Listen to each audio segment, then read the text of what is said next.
ನಿಮಗೂ ಕೂಡ ಗೊತ್ತಿದೆ ಪಾಪ, ಒಂದು ಹೆಣ್ಮಗಳು ಬ್ಲೈಂಡ್ ಆಗಿರೋದು ಹೆಣ್ಮಗಳು ಸಿರ್ಸಿಯಲ್ಲಿ ಕಾರವಾರದಲ್ಲಿ ಕುಮಟಾ ಭಾಗನ ಎಲ್ಲೋ ಅವರು ಪಾಪ ಬರೆದಿದ್ದಾರೆ, ಒಂದು ಸೋಷಿಯಲ್ ಸೈನ್ಸ್ದು ಆಬ್ಸೆಂಟ್ ಅಂತ ಹಾಕ್ಬಿಟ್ಟಿದ್ದಾರೆ. ವಿತಿನ್ 2 hours ಅದನ್ನು ಹುಡುಕಿಸಿ ಆ ಪೇಪರನ್ನು ಎಲ್ಲಿದೆ ಅಂತ ಟ್ರೇಸ್ ಮಾಡಿ, ಯಾಕಂದರೆ ಟ್ರೇಸಿಂಗ್ ಪಾಯಿಂಟ್ ಸಿಕ್ಕುತ್ತೆ. ಒಂದು ನಿಮಿಷ ಹೇಳ್ತೀನಿ.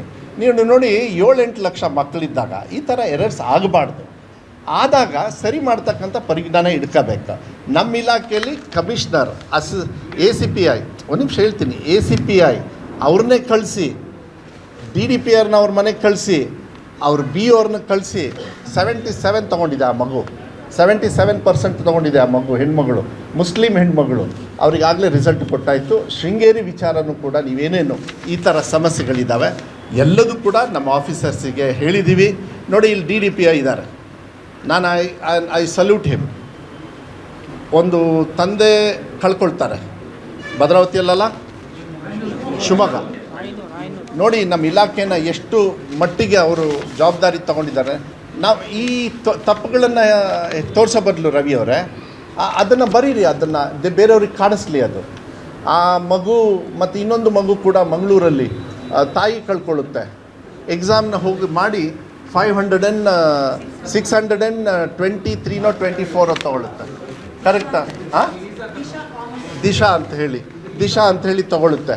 ಹಾಗೆ ಮಂಜುನಾಥ್ ಅವರು ನನ್ನ ಭಾಳ ಗೌರವ ಆಯಿತು. ಯಾರು? BO ರಮೇಶ್ ಅವರೆಲ್ಲರೂ ಕೂಡ ಭಾಳ ಸಂತೋಷ ಆಯಿತು. ಅವ್ರ ಜೀಪಲ್ಲಿ ಆ ಮಗುಗೆ ಹೋಗಿ ಕನ್ವಿನ್ಸ್ ಮಾಡಿ, ಅದು ಹೆಂಗೆ ಕನ್ವಿನ್ಸ್ ಮಾಡಿದ್ರು ನನಗಂತೂ ಗೊತ್ತಿಲ್ಲ. ಆ ಮಗುನ ಅವ್ರಿಗೇನೆ ಅರ್ಥ ಆಗಬೇಕು. ಆ ಒಳ್ಳೆಯ ಹೃದಯ ಇದೆಯಲ್ಲ, ಅಂಥ ಹೃದಯ ಶ್ರೀಮಂತಿಕೆ ಇರ್ತಕ್ಕಂಥವ್ರು ನಮ್ಮ ಇಲಾಖೆಯಲ್ಲಿರೋದು ನಮ್ಮ ಇಲಾಖೆಗೆ ಭಾಗ್ಯ. ಇದು ಉದಾಹರಣೆಗೆ ನಾವು ತಗೊಳ್ಬೇಕಾಗತ್ತೆ. ಜೀಪಲ್ಲಿ ಕರ್ಕೊಂಬಂದು ಎಕ್ಸಾಮ್ ಬರೆಸಿ ಮತ್ತೆ ಹೋಗಿ ಮಗುನ ವಾಪಸ್ ಬಿಡೋದಿದೆಯಲ್ಲ, I think this the biggest. It is as good as ಮಕ್ಕಳು ಪಾಸಾಗಿರೋದು ಎಷ್ಟು ಜವಾಬ್ದಾರಿ ಇದೆಯಲ್ಲ, ಮಾನವೀಯತೆಗೆ 100% ಕೊಡ್ತೀವಿ ಅವರಿಗೆ. ಇಂಥದ್ರ ಮೇಲೆ ನಮ್ಮ ಇಲಾಖೆನ ನಡಿಬೇಕಾಗತ್ತೆ. ಸಮಸ್ಯೆಗಳನ್ನು ಇಂಪಾರ್ಟೆನ್ಸು ಚರ್ಚೆ ಮಾಡಬೇಕು, ಬಟ್ ಸಾಧನೆಯನ್ನು ಮರಿಬೇಡಿ ನೀವು. ದಯವಿಟ್ಟು ನಾನು ಮಾಧ್ಯಮದವರಿಗೆ ನಾನು ಹೇಳಲಿಕ್ಕೆ ಇಷ್ಟಪಡ್ತೀನಿ. ಇನ್ನು ಮೇಲೆ ಒಂದು ನಿಮಿಷ ನಾನು ಮುಗಿಸ್ತೀನಿ. ಟೆಕ್ನಿಕಲಿ ಸಮಸ್ಯೆ ಆಗಿರೋದನ್ನ ನಾನು ಸರಿ ಮಾಡಿಕೊಡ್ತೀನಿ, ಶೃಂಗೇರಿಯಲ್ಲೂ ಸರಿ ಮಾಡ್ತೀನಿ.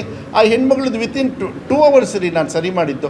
TVಯಲ್ಲಿ ನನಗೂ ಗೊತ್ತಿಲ್ಲ, ನಾನು TVಯಲ್ಲಿ ನೋಡ್ತಾ ಇದ್ದೆ, ಮನೆಗೆ ಬಂದೆ, ನಾನು ಪ್ರೆಸ್ ಮೀಟ್. ಒಂದು ನಿಮಿಷ Mohan, let me finish it. ನಾವು ಹೆಂಗೆ ವರ್ಕ್ ಮಾಡ್ತೀವಿ ಅನ್ನೋದನ್ನ ನೀವು ಅರ್ಥ ಮಾಡ್ಕೋಬೇಕು.